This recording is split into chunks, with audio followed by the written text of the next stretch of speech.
Nuno 2, West Ham 2. I take a guess we pretty much all agree that the coach's second half tactical disaster class, can't think of a better way to describe it, that's what cost us the 3 points at the Vitality on Saturday.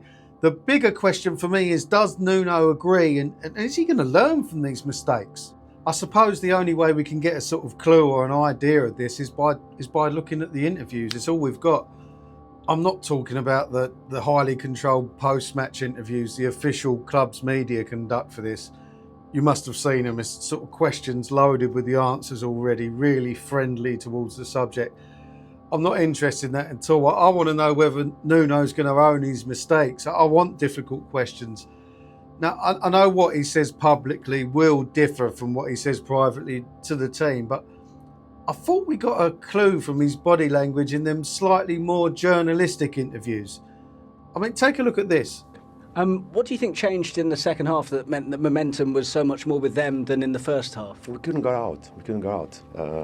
We were defending, and the moment of that we wanted to go up, and the first pass didn't come out. Bournemouth started pressing boxes, crosses to the box. We just couldn't go out and have some breathing with the ball. And why do you think that was? To many aspects. Credit to Bournemouth. I think we should have done better. The pitch, the wind, you see both goals on that side. It was a tough game. And you got yourself into that good position after two brilliant goals from Callum Wilson. Talk me through your view of them. They were real strikers' goals, weren't they? Yeah. I think, like I said, we knew that it's hard to defend this kind of ball, straight, direct balls. In these kind of circumstances, he took advantage, and Cal did magnificent. Did he have an injury in the second half? Is that why he had to go off? No. Maybe I took him too soon. You know what I mean? But I felt that he was trying, but just to have another presence with Thomas there. It worked before. But like I said, something was missing in terms of transition, getting that first pass out and try to punish Bournemouth with some space.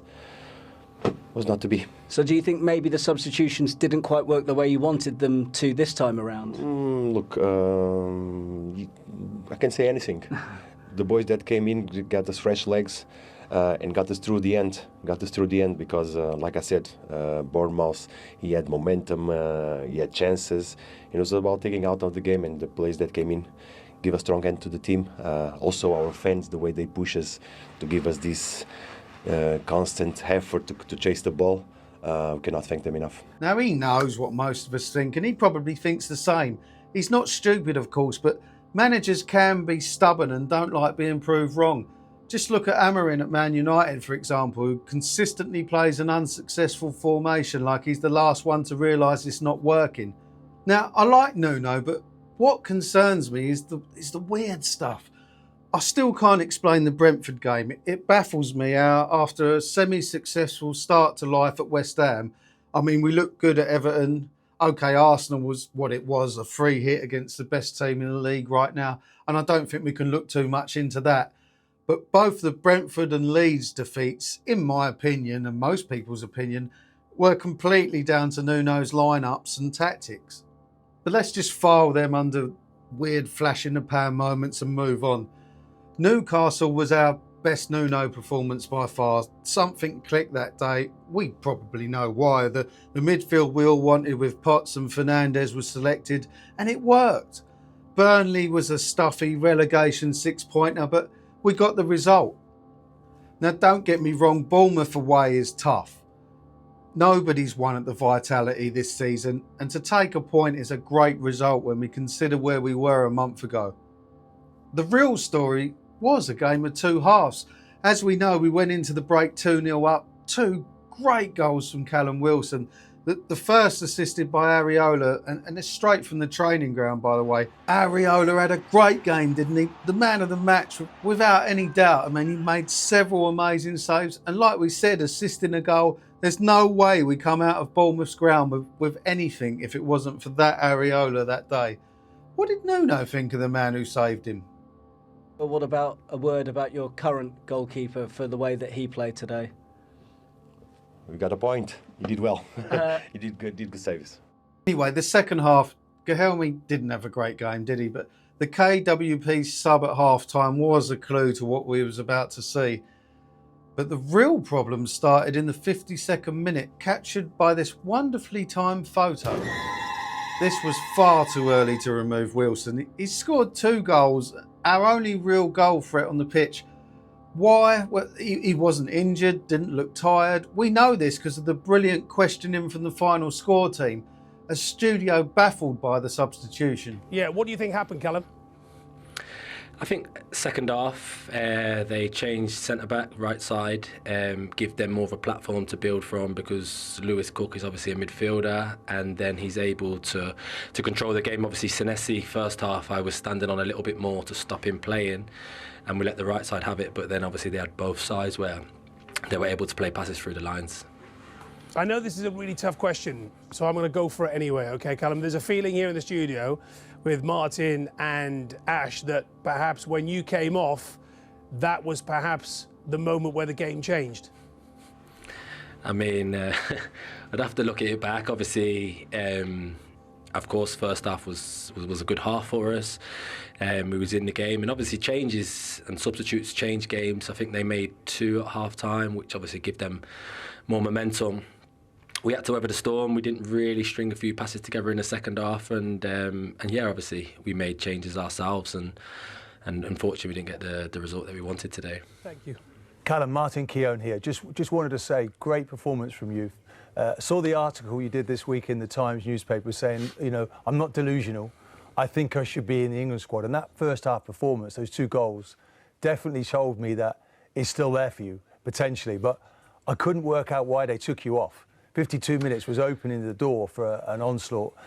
Souček comes on, you play deeper, and you didn't have that threat of you on the pitch. It was obvious to everybody watching. Yeah, first of all, thanks for your kind words. I appreciate them. Obviously, as a professional, as a player, you respect any decision by the manager which is made, and whether you agree with it or not, you know, you support the team. You're there for the team, and I think, as you know, for myself personally, coming back to a club of mine that gave me a platform to play in the Premier League and make a name for myself, obviously I was truly grateful. So out of respect, didn't celebrate, but it was nice to get 2 goals for myself and put us in front.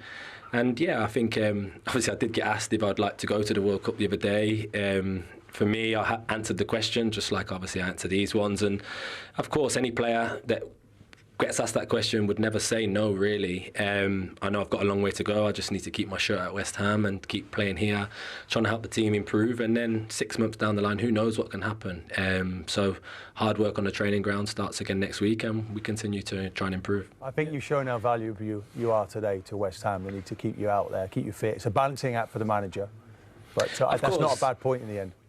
No, of course. I think before the game, you would have, you know, took a point if it got handed to you. Obviously, we was in a position to take 3, and we was probably feeling very confident at that point.